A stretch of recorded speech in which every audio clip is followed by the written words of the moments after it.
Horizontes, la ventana de Costa Rica al mundo.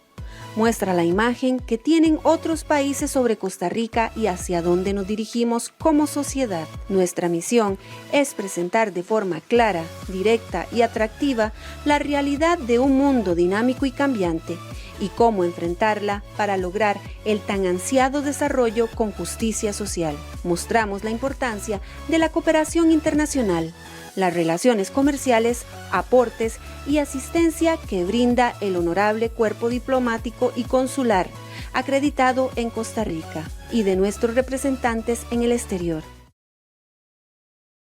Gracias por estar en Horizontes Televisión y Radio Costa Rica. Les recuerdo que este programa se encuentra en todas las redes sociales. Puede vernos en Horizontes Televisión en nuestro canal de YouTube. Y también recuerde que todos los miércoles a las 5 de la tarde estamos al aire. En esta oportunidad vamos a conversar durante los próximos 60 minutos con don Rodolfo Solano Quiroz, quien es el Ministro de Relaciones Exteriores y Culto de Costa Rica. Canciller, muchas gracias por estar en el programa Horizontes. Bienvenido y disculpe tanta llamadera para que viniera el programa. No, más bien, Denis, muchísimas gracias por la invitación, una oportunidad muy valiosa cuando estamos en la parte final del año para poder venir a tu programa y aprovechar a dar una rendición de cuentas de lo que ha sido la acción exterior del país en el último año. Canciller, hay algunos temas que yo siempre toco cuando hablo con el canciller de la República o la canciller de la República cuando ha sido mujer. Pero antes de entrar a esos temas me gustaría conocer un poco cómo ha sido este año durante su gestión. Mire, realmente los últimos 2 años, si me lo permites, Denis, han sido particularmente adaptables al servicio exterior. Ninguno de nosotros, ni vos, ni yo, ni nuestros amigos televidentes, ha estudiado un curso para poder enfrentar una pandemia. Nos tomó a todos por sorpresa y aún hoy día seguimos enfrentando retos y desafíos. Para la diplomacia costarricense significó una serie de oportunidades de cambio y adaptabilidad. Pasamos de una diplomacia tradicional a lo que llamamos una diplomacia digital. Pasamos de dejar de atender actividades presencialmente para pasar a actividades vía Zoom, vía Webex, con todas las plataformas. Pero al mismo tiempo nos presentó 3 retos inmediatos. Como recordarás, el simple hecho de dedicar todo nuestro esfuerzo a la repatriación de casi 11,000 costarricenses y ayudar a salir a casi 25,000 extranjeros que estaban en Costa Rica o en países de la región. Eso fue todo un ejercicio logístico de coordinación de nuestro servicio consular en el exterior, de las embajadas residentes en Costa Rica. Otra segunda acción, plataforma, fue todo lo que ha significado la cooperación internacional. El país ha logrado convocar más de 30 millones de dólares entre recursos financieros, donaciones en equipos, suministros y recientemente un importante esfuerzo para obtener vacunas para poder apoyar la recuperación económica a través de las vacunas. La Cancillería y su Servicio Exterior han logrado convocar donaciones de vacunas que superan ya el 1,000,000 de unidades y eso, junto con los contratos de compra, nos permite que hoy seamos uno de los países con mayor nivel de vacunación. Pero también no podemos descuidar las plataformas propiamente dichas de la arena multilateral y el país presentó junto con la OMS y junto con Organización de las Naciones Unidas iniciativas que van desde un repositorio para tecnologías para atender el COVID-19 hasta una propuesta para crear un fondo financiero que nos permita a los países de renta media como Costa Rica enfrentar esos retos. Así que ha sido un proceso sumamente dinámico tanto el año anterior como este año y este año podremos hablarlo más adelante, logramos puntualizar en varios ejes estratégicos de nuestra política exterior. Canciller, una de las cosas que yo no sé si yo he sido uno de los pocos o tal vez sin que esto signifique que me eche flores, pero yo estuve, como creo que pocos costarricenses, visitando la zona de los refugiados saharauis en la frontera entre Marruecos y Argelia. Y hablaba yo con el embajador del Saharaui, lo que llaman ellos República Árabe Saharaui. Hablaba con el embajador, que fue el que me invitó a estos campos de refugiados, que son más de 2 millones de personas, quizás más, que ellos durante un tiempo, incluso se acuerdan muy bien en los tiempos de Carazo, del expresidente Carazo, Costa Rica reconoció al Estado saharaui. Y yo entiendo, canciller, que por razones ideológicas, por razones diversas, Costa Rica pues, ha tenido que ir variando su política exterior y acomodándose, digamos. Pero una de las cosas que me decía a mí el representante del Frente Polisario en ese momento, que es el gobierno que en el exilio, digámoslo así, me decía que ellos extrañaban mucho, no tanto el reconocimiento de Costa Rica, sino el cambio que dio Costa Rica en torno a su política de derechos humanos. Que ellos antes veían a una Costa Rica mucho más beligerante, defendiendo los derechos de los saharauis en el desierto, de los chinos, por ejemplo, en la China continental, etcétera. Y ellos han sentido que Costa Rica, por razones diversas, sobre todo económicas, variaron, ahora que, digamos, está, digamos, abriendo sus relaciones con los países árabes, varió eso radicalmente. ¿Qué podría usted decirnos o decirle, por ejemplo, al pueblo saharaui y específicamente a este embajador sobre ese tema? No, con mucho gusto. Creo que es un tema que es importante dimensionarlo y aclararlo. La situación que se ha venido presentando en los últimos años en lo que se conoce la región del Sahara Occidental tiene que ser abordado con una óptica eminentemente multilateral. Nosotros tenemos como un pilar fundamental de nuestra política exterior el respeto y la promoción efectiva de los derechos humanos. Es así como hemos acompañado los esfuerzos que en el marco de las Naciones Unidas, en el marco de las resoluciones que el Consejo de Seguridad ha tomado con respecto a la situación del Sahara Occidental, debe ser abordada por los Estados miembros. En el caso de Costa Rica, nosotros aspiramos, promovemos y acompañamos esos esfuerzos para lograr una solución política que sea sustentable, duradera y que sea aceptada por las dos partes, porque eso se enmarca también en la política internacional de descolonización. Recordemos que hay toda una propuesta internacional para, de una vez por todas, aclarar esos puntos en el globo terráqueo que tiene que ver todavía con un colonialismo ya trasnochado y agotado. Pero para lograr eso, Denis, necesitamos primero tener capacidad de diálogo. El diálogo pasa por sentarse las partes, por entender cuáles son las necesidades, las prioridades. Pero en esa sombrilla comparto con vos que tiene que haber una aproximación de derechos humanos y eso lo estamos acompañando nosotros a través de la institucionalidad multilateral en el Consejo de Derechos Humanos y en diferentes comisiones en Naciones Unidas en Nueva York. Tenga seguridad usted, Denis, como el señor embajador, que nuestra posición con respecto a esto es acompañar todo esfuerzo de respeto a los derechos humanos, pero siempre en el ámbito multilateral, en absoluta concordancia con las resoluciones que el Consejo de Seguridad y las Naciones Unidas han tomado sobre este particular. Sobre este mismo tema, canciller,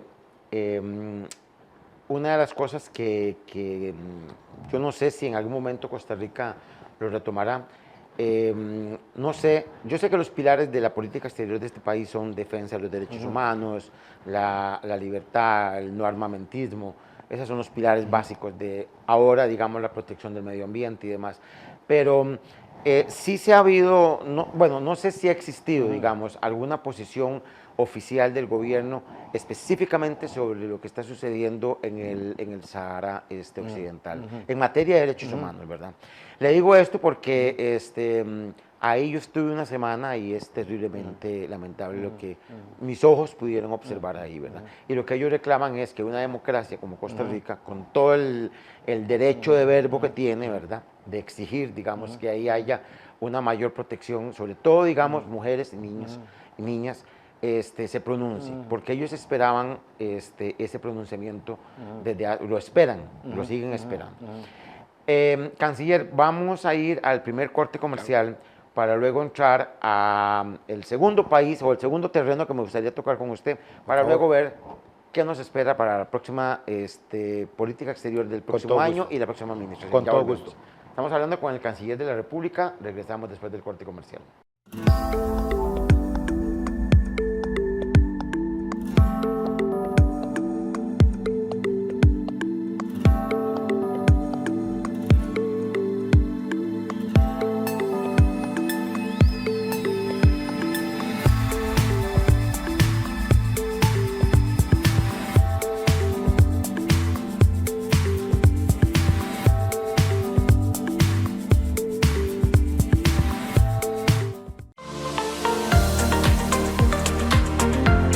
Buenas, estimados televidentes. Me llamo Yeudi Mora para servirles. Dueño y propietario de Importaciones Autos y Motos Costa Rica. El enfoque de mi empresa y de mis colaboradores es el de poder ayudarle, el de poder servirle y ante todo darle las gracias por su preferencia. Recuerden que nuestro número de WhatsApp es el 88410606 y que nuestra página de Facebook es Importaciones Autos y Motos Costa Rica. Cualquier tipo de asesoría o cotización es sin compromiso, no tiene ningún costo adicional. Aquí estamos para servirles 24 horas al día. Nuestro negocio tiene el enfoque de poder ayudarles. Por eso, Costa Rica, muchas gracias.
Gracias por continuar con nosotros. Estamos conversando con el canciller de la República, don Rodolfo Solano. Hace 4 meses tuve la oportunidad y la dicha de conocer un gran país. La verdad es que fui invitado por el embajador y el gobierno de Azerbaiyán a visitar ese país muy hermoso, usted lo conoce, pero también muy sufrido porque durante 30 años estuvieron ellos ocupados por Armenia y también han vivido pues todo tipo de violaciones y vejaciones a sus derechos en todo sentido, humanos, religiosos, etc. Conversando con el vicecanciller de Azerbaiyán, me sorprendió mucho que el vicecanciller tuviera un amplio conocimiento de lo que es Costa Rica. De hecho, yo creo que buena parte de la visita nuestra a la Cancillería o al Ministerio de Relaciones Exteriores de ellos, y esa entrevista que tuvimos ahí, todos los que estábamos en esa mesa, básicamente Costa Rica fue el tema. Y me gustó porque el vicecanciller habló muy bien de Costa Rica y me hizo una reflexión de que ellos quisieran conocer un poco más a fondo cuál ha sido la posición de Costa Rica en torno a este conflicto. Yo sé que Costa Rica tiene relaciones con Azerbaiyán y con Armenia, sé que Costa Rica en estos casos aplica la neutralidad, es uno de los principios básicos de la política exterior de este país, pero más allá de eso, canciller, ¿cómo ha sido o cómo ha visto Costa Rica ese conflicto que no ha terminado, porque es un conflicto que está todavía, pues veremos, ¿verdad? No, primero que todo, recordemos que nosotros tenemos relaciones diplomáticas plenas con Azerbaiyán. De hecho, tuvimos una embajada abierta en Bakú que por razones fiscales se tuvo que cerrar hace unos 2 años atrás, si la memoria no me falla. En aquel momento se identificó que la presencia de Costa Rica en la zona del Cáucaso era muy importante. Son países que han logrado un desarrollo importante, que han creado fondos soberanos, que han permitido hacer inversiones importantes, y eso también se enmarcaba en la política del país de ese entonces de promover la atracción de inversiones. Además, ellos tienen una política de inversión muy interesante, lo podemos ver cómo lo han venido desarrollando en toda América Latina y en algunos países del Caribe. El caso específico que usted menciona, igual hay un espacio en estos momentos de diálogo que no solamente está dedicado en Naciones Unidas, sino también en el Consejo de Países de Europa, en donde hay una convocatoria y un proceso de negociación. Nosotros acompañamos ese proceso de negociación. Vos lo decías muy bien, hay una neutralidad. Nosotros aspiramos a que el diálogo sea lo que pueda solucionar. Me parece que las partes tienen que continuar sus conversaciones con el acompañamiento de la comunidad internacional.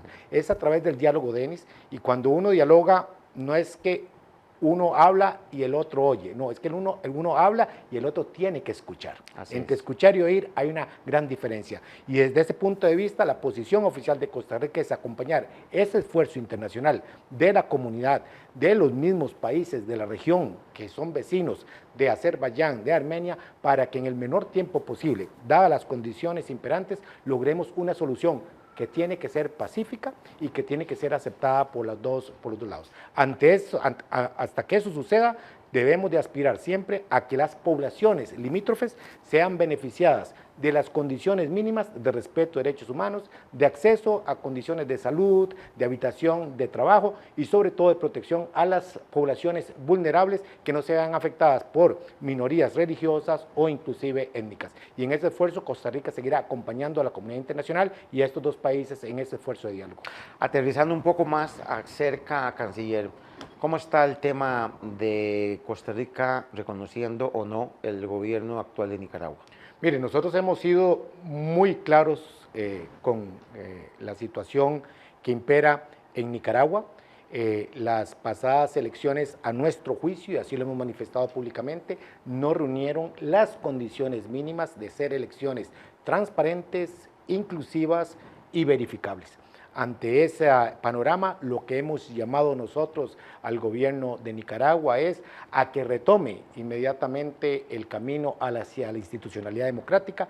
Para lograr eso se requieren acciones o manifestaciones muy claras. Una de ellas, y lo hemos dicho públicamente, es que se permita en el menor tiempo posible el ingreso del alto comisionado para los derechos humanos en Nicaragua.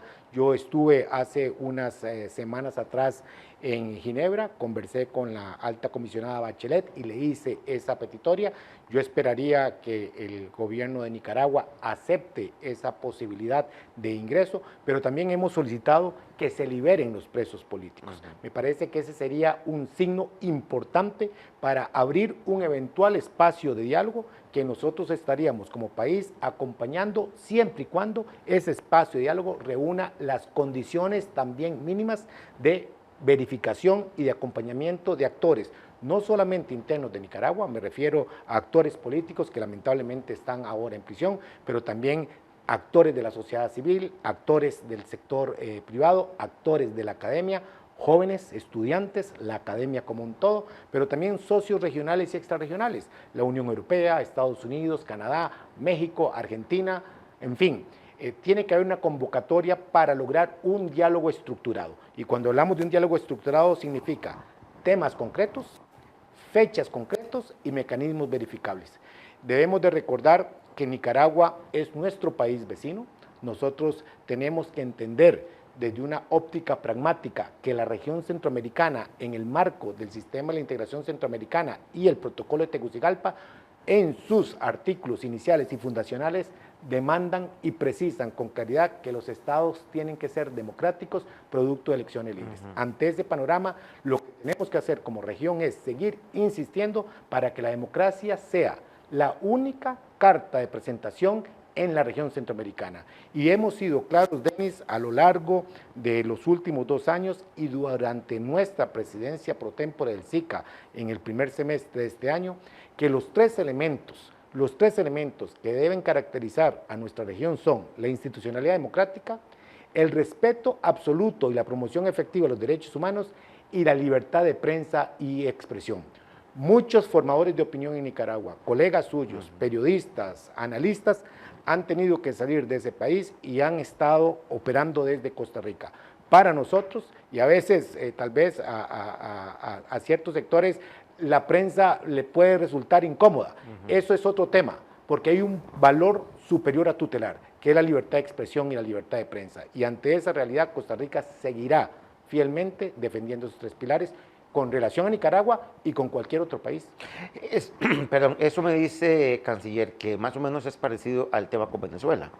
Así es, ¿verdad? así es. Porque le preguntaba yo ahora lo de Nicaragua y se me viene lo de Venezuela porque usted sabe que últimamente se ha estado cuestionando si sí o si no Guaidó representa, digamos, realmente a toda la oposición en Venezuela. Pero yo le decía a muchos colegas embajadores de la embajadora que reconoce Costa Rica aquí como embajadora de Guaidó, que prácticamente los venezolanos que están en Costa Rica no tienen a dónde acudir, porque la embajada que se supone que representa a Guaidó no les hace a ellos gran favor y la embajadora no da la cara, puesto que nosotros le hemos invitado muchas veces a este programa y ni siquiera responde. Y en el caso del gobierno Maduro, pues no está reconocido como tal. ¿Cómo se va a hacer con Venezuela? Yo abordaría tu pregunta desde dos diferentes dimensiones. Primero, efectivamente, hay todo un análisis técnico-jurídico sobre si se tienen relaciones diplomáticas con gobiernos o con estados. El Estado venezolano, parte de las Naciones Unidas, y como vos lo señalás, hay una serie de servicios, tanto para los venezolanos en el exterior, como inclusive para costarricenses que son colonia en Venezuela. Ese aspecto consular puede ser abordado o puede minimizarse la afectación a la prestación de servicios a través de figuras de terceros países. Es como lo estamos haciendo nosotros.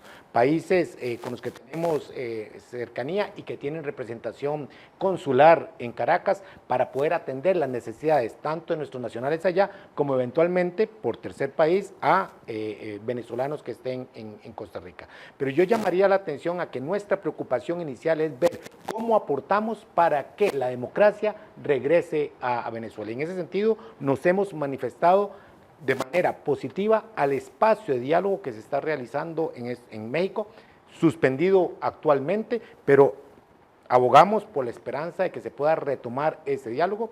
Recientemente hubo un proceso electoral regional en Venezuela que contó con una observación de la Unión Europea. Ha tenido sus altos y sus bajos, pero creemos que si se mantienen las capacidades de diálogo entre el régimen de Maduro y una oposición articulada, unificada, con líderes propositivos, podemos avanzar de forma más acelerada a lograr ese objetivo final. Ese objetivo es que los venezolanos tengan nuevamente una institucionalidad democrática, una libertad de prensa, de expresión y que el respeto a los derechos humanos también sea parte de esa agenda. Nosotros, repito, vamos a continuar apoyando ese espacio, hemos sido parte de propiciar ese espacio. Espacios como el Grupo de Lima ha perdido relevancia en estos momentos. El Grupo Internacional de Contacto sigue apoyando esos esfuerzos, pero hoy más que nunca el espacio acompañado por Noruega en México es la única esperanza que tenemos y tenemos que seguir apostando a ella. ¿Cómo ve Costa Rica, canciller, el tema? Una de las cosas que a mí me llama la atención, y bueno, yo le agradezco mucho a la vida y a Dios el haberme permitido nacer en este país, porque cuando uno ve, canciller, las noticias de las migraciones hacia Estados Unidos, uno oye que encontraron camiones llenos de hondureños, guatemaltecos, salvadoreños, un accidente terrible, ¿verdad? Y gracias a Dios no se menciona a costarricenses para nada en ese sentido, ¿verdad? Eso pues siempre nos pone a nosotros como un país más bien que dentro de la región estamos muy bien, a pesar de lo que alguna gente pueda decir, pero ya eso es por política. Pero Costa Rica, dentro de todo, sigue siendo un muy buen país para vivir. ¿Ha venido Costa Rica aportando algo en materia del Triángulo Norte Centroamericano? Porque si bien es cierto, nuestro principal generador de inmigrantes es Nicaragua, no cabe la menor duda, canciller, que en alguna que va, en una que viene, al cerrarse las fronteras con Estados Unidos, esa gente buscará otros destinos, y el destino más próximo es Costa Rica, con todo lo que eso puede implicar, ¿verdad? A nivel del Ministerio de Seguridad, el tema de las maras, a nivel del tema de narcotráfico, etcétera. Pero, cómo vemos los costarricenses y sobre todo la parte oficial el tema del Triángulo Norte. Denis, permíteme antes de contestar esta pregunta, porque creo que con las preguntas anteriores pusiste el punto sobre un tema que es fundamental, cuando hablábamos de Azerbaiyán y Armenia, cuando hablábamos del Sahara Occidental, cuando hablábamos inclusive de Nicaragua. Hay una realidad con post-pandemia. La institucionalidad democrática y los derechos humanos han sufrido un retroceso mundialmente. Tenemos casos aislados que podemos señalar o podemos identificar, pero cuando vemos todo el bosque hay una realidad. Ha habido un retroceso en la institucionalidad democrática, ha habido un retroceso también en los derechos humanos. Y la única manera de sostener esos dos pilares es a través de la libertad de prensa y expresión. Los periodistas, los formadores de opinión, las personas que tienen la oportunidad de formar a la opinión pública es ahorita la única arma efectiva para poder sostener la democracia y el respeto a los derechos humanos. Yo quería tal vez utilizar eso, porque me parece que de ahí lo valioso de este espacio, porque es muy importante que la gente entienda que la libertad de expresión y prensa es un valor que hay que defender sí o sí.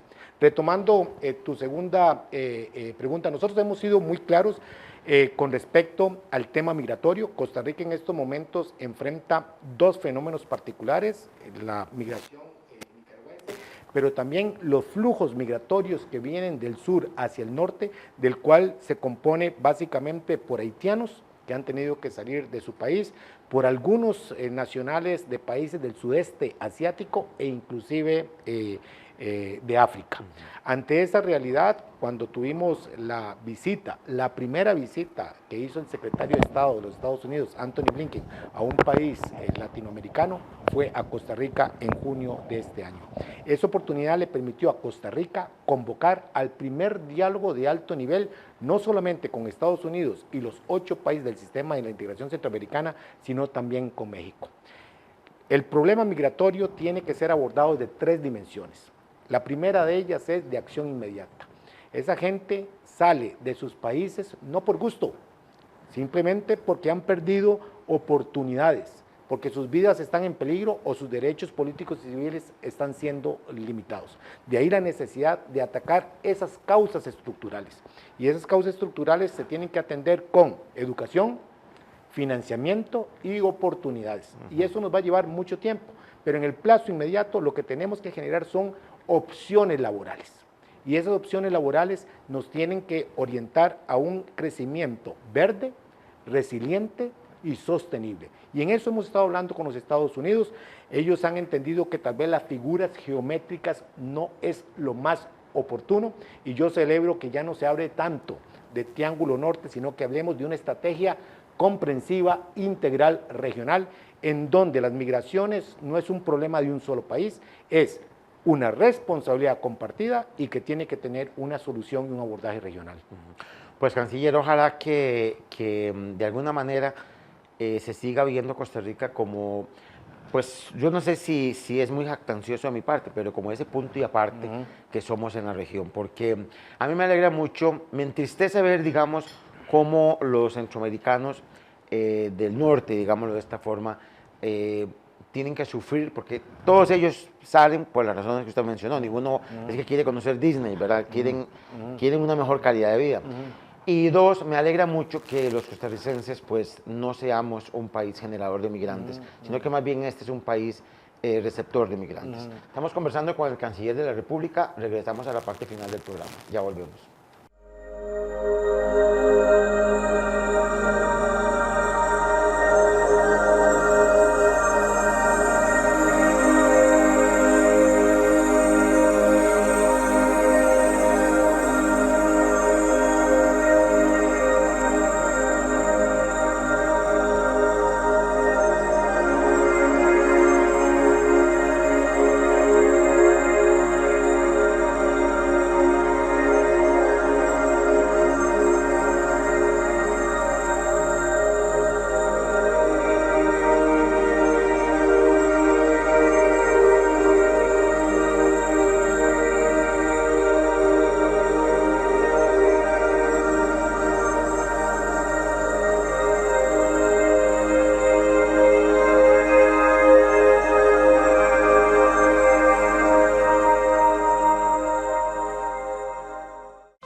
Buenas, estimados televidentes. Me llamo Yeudi Mora para servirles.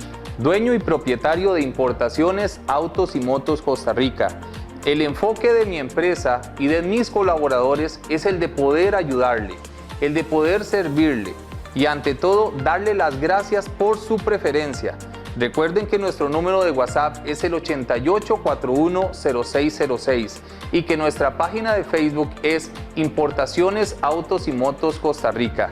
Cualquier tipo de asesoría o cotización es sin compromiso, no tiene ningún costo adicional. Aquí estamos para servirles 24 horas al día. Nuestro negocio tiene el enfoque de poder ayudarles. Por eso, Costa Rica, muchas gracias.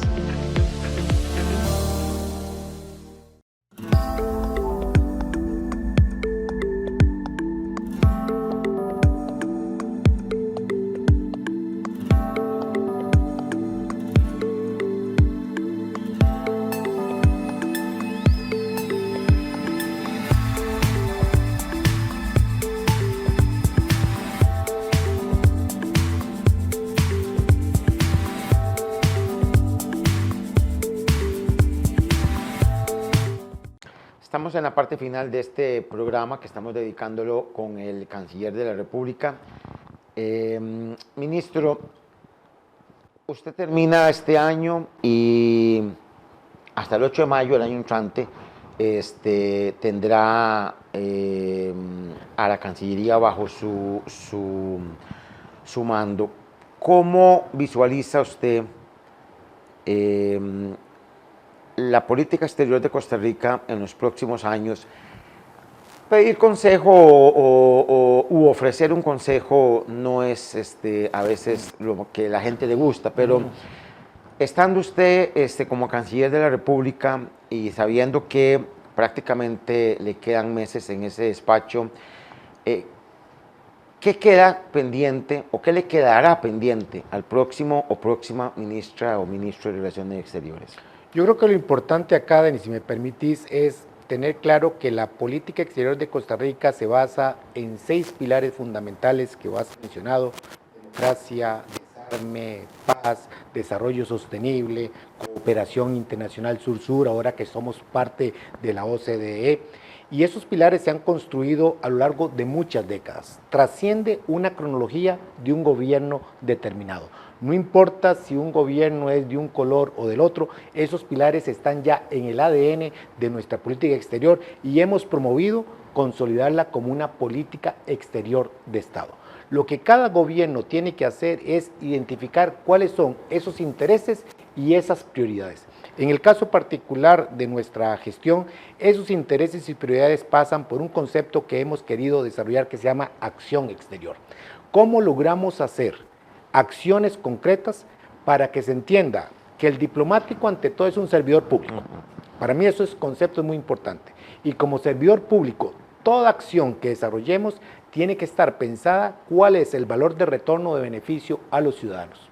La política exterior de Costa Rica, si lo trasladamos a valor monetario, representa el 0.2% de todo el presupuesto del gobierno central de la República. Yo pregunto, un país sin ejército, un país cuya primera línea de defensa es el servicio diplomático, es el servicio exterior de la República, dedicando esos tan pocos recursos y lo que hemos logrado como país a lo largo de tantas décadas, me parece que es una señal clara que deberíamos de hacer un programa sostenido a 10 y 15 años para poder ir incrementando, conforme las condiciones fiscales del país lo permitan, una mayor presencia. Y cuando digo presencia no hablo necesariamente de abrir embajadas.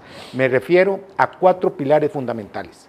Pasar de la tradicional política exterior a una acción exterior, en donde nosotros tengamos planificado con certeza técnica cuál es nuestro interés en el Caribe, cuál es nuestro interés en el Asia-Pacífico, cuál es nuestro interés inclusive en África, pero también cuál es nuestro interés en materia aeroespacial, cuál es nuestro interés en océanos, cuál es nuestro interés en crecimiento verde, cuál es nuestro interés en gobernanza. Es decir, hay muchos temas, esos son los intereses y prioridades. El otro gran tema tiene que ver con gestión del talento humano. En Cancillería somos 345 funcionarios. de los cuales 180 son diplomáticos. Y de esos 180, 70 están en sede central y los demás atienden 58 oficinas en el exterior. Muchas de nuestras oficinas solamente tienen dos funcionarios. Eso significa que debemos también de promocionar el talento humano, y vos que sos académico te puedes dar cuenta que recientemente hemos promovido un nuevo concurso por oposición. Necesitamos tener certeza que de aquí a 10 años, si continuamos con la norma que hemos venido estableciendo en estos 2 años, el Servicio Exterior Costarricense será 100% profesional de aquí a 10 años. Eso es un esfuerzo país que tenemos que seguir apoyando. Y el tercer elemento tiene que ver con fortalecimiento institucional. La ley orgánica del ministerio data de 1965, del siglo pasado, y si me deja ser un poco más dramático, del milenio pasado. Esa ley hay que refrescarla. Es un andamiaje jurídico que es importante remozar. Lo hemos hecho mediante decretos ejecutivos, pero es importante también aspirar a un nuevo estatuto del servicio exterior, y esa es una tarea que queda pendiente para poder acometer en la próxima administración. Y el cuarto elemento tiene que ver con comunicación y transparencia efectiva. Yo creo que la diplomacia tiene que ser discreta, yo creo que la diplomacia tiene que ser prudente, yo creo que la diplomacia tiene que ser pensada, pero el ciudadano cada día más se interesa en temas de política exterior, gracias a programas como el tuyo, y el ciudadano cada vez más cuestiona, pregunta, y eso genera participación, y yo tengo que celebrarlo. Y para eso, la comunicación y la transparencia efectiva juega un papel tan importante como el fortalecimiento institucional, la gestión del talento humano y una acción exterior inteligente y bien pensada. Una de las cosas, ministro, que la gente... Yo salí de la universidad en los 80s. Y yo me acuerdo que yo hice mis pasantías cuando la Cancillería, la parte de atrás de la Casa Amarilla era una casa vieja de madera. Ahí fue donde yo hice con mi muy querida amiga doña Nidia, que fue la que me recibió en Cancillería. Sé que ella está jubilada y le mando un saludo porque siempre me ve. Yo también me uno a ese saludo. Sí, y yo me acuerdo, canciller, que siempre se decía que la Cancillería era la piñata después de cada elección, y que los que se iban al servicio exterior, claro, por supuesto, estamos hablando de los años 80, 90, no había un instituto diplomático, no había una carrera diplomática, pero siempre se decía que los que se iban al exterior se iban 4 años de vacaciones. Quizás por eso la gente siempre ha visto al Ministerio de Relaciones Exteriores como el ICT de los que no pudieron pegarse de un hueso aquí en el gobierno. Hoy por hoy, y gracias a ministros como usted y gracias a funcionarios de muy alta estima para mí, la Cancillería pues ha ido cambiando. Pero sí creo yo, ministro, y bueno, aquí está presente su jefe de prensa, don Miguel Díaz, a quien conozco de hace muchos años. Sí creo yo que es bueno que la Cancillería se haga mencionar más, o sea, la gente conozca más de qué es lo que hacen nuestros funcionarios en el exterior. Y le voy a decir por qué. Porque muchas veces yo entrevisto, toda la semana yo entrevisto a un embajador diferente. Y esos embajadores me cuentan lo que ellos hacen aquí. Y aprovechan la oportunidad para decir, bueno, yo soy el embajador de X país y estamos desarrollando X programas, tenemos becas, etcétera, etcétera, etcétera.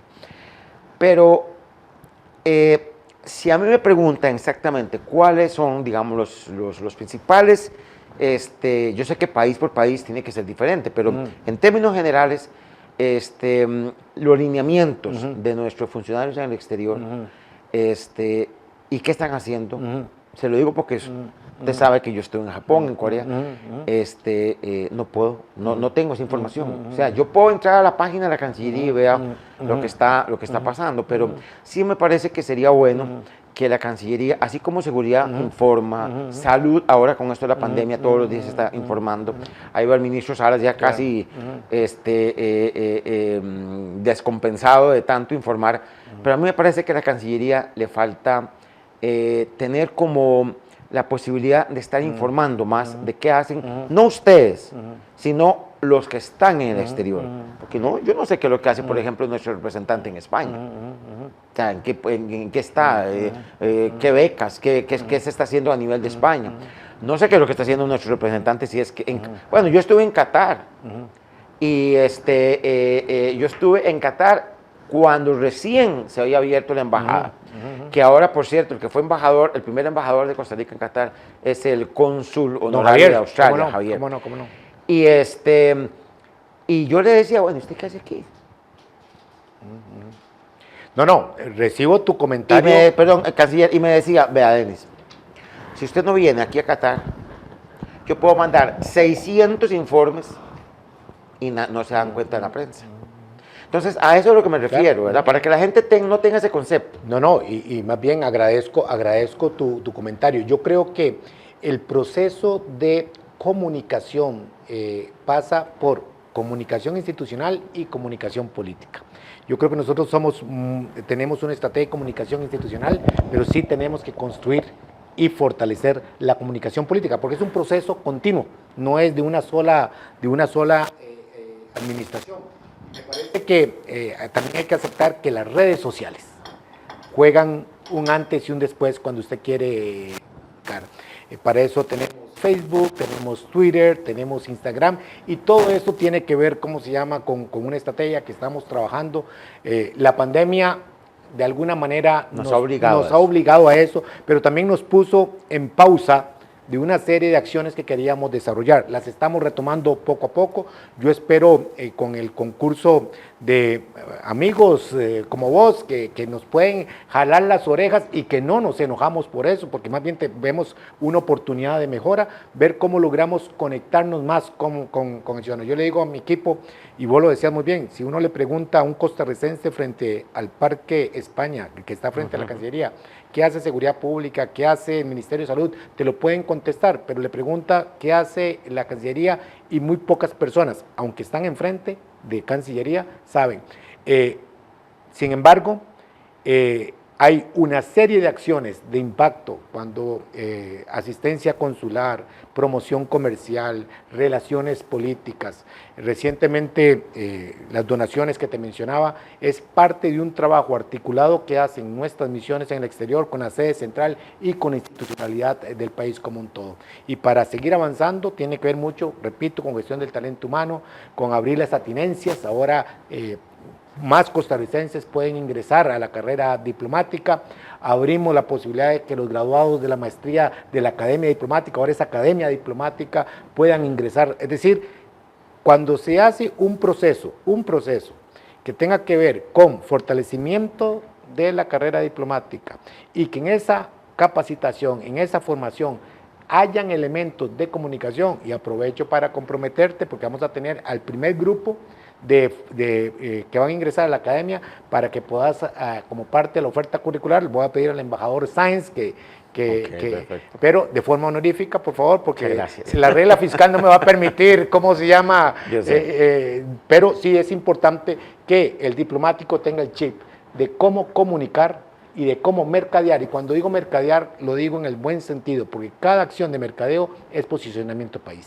Una cosa, y con esto voy terminando, canciller, una cosa que le voy a mencionar, por ejemplo, China, Rusia, Azerbaiyán, algunos, bueno, inclusive países como Qatar y los Emiratos Árabes Unidos, son embajadores con los que he hablado en este programa. Me decían que, no como queja, sino me decían que a ellos les parecía que ahora que Costa Rica está en un proceso que necesita que los turistas que antes venían regresen, pero que vengan nuevos y más, y ojalá se llene el país de turistas, me decían que a ellos les parecía pues lamentable que, por ejemplo, China, que manda 200 millones de turistas al año al mundo, la mayoría se quedan en Europa o se quedan en Cuba o tal vez en República Dominicana, que no les piden visa. Los rusos igual, a veces me decía, yo no sé ahora el tema de la visa cómo estará con Rusia, pero el embajador me decía que a veces es más largo viajar de donde vive un ruso hasta Moscú para pedir la visa y que no se la den, que viajar de Moscú a San José, y que para ellos es complicado. Y Azerbaiyán ni se diga, ¿verdad? Ahí les piden hasta las huellas digitales de los pies. Pero me decían todos estos embajadores que, por ejemplo, el de Qatar me decía, mire, y es cierto, embajador, canciller, yo estuve en Qatar 2 veces. ¿Qué va a venir a hacer un qatarí aquí a Costa Rica? a ponerse debajo de un semáforo a vender plátanos maduros, o plátanos verdes, o bolsitas de papas. Un catarí no necesita eso. Y sin embargo se les pone un montón de trabas para venir a esta gente. Los Emiratos Árabes Unidos, ¿qué va a venir a hacer un ciudadano de ese país aquí? Si no es a invertir. Si esa gente está forrada en petróleo. Entonces, ¿no se ha pensado, canciller, conjuntamente con migración y con seguridad pública y con todos los que tengan que ver con el tema de abrir Costa Rica al mundo entero para que vengan, ojalá vinieran 100 millones de chinos? No, yo creo que estamos, con muchos de los países que has mencionado, ya hemos avanzado en habilitar con Rusia, ya Chino tenemos, bueno,